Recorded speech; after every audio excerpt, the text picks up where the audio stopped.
Egg and sugar, the two most important things for an omelette. Next up, go to your yard and pick up some miscellaneous plant material to dampen down the flavor profile of the omelette. I personally recommend just using plain old grass, it never goes wrong.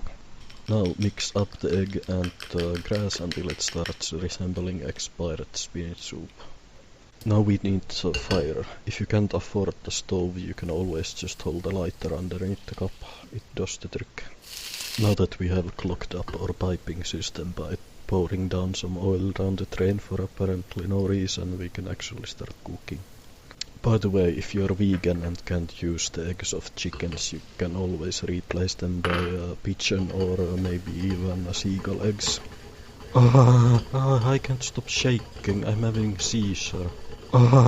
Just kidding, fucking retard, I'm mixing up the omelette. Now the omelette is pretty much ready, but don't skip this crucial step of checking if something bad is hiding underneath it. Okay, I guess we are in the clear this time. Not sure what to do next actually, because I never got this lucky before. There was always something bad hiding underneath the omelette.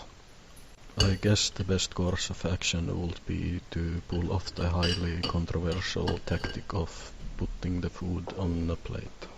After all, Gordon Ramsay once said, "Plates are the caskets for food and our stomachs are the graves." Not sure if I agree though, that sounds fucking retarded, we don't eat the plates. To appeal to the fat hippies in the audience, let's add some butter and you guessed it, even more grass. It's time to test how the final product tastes.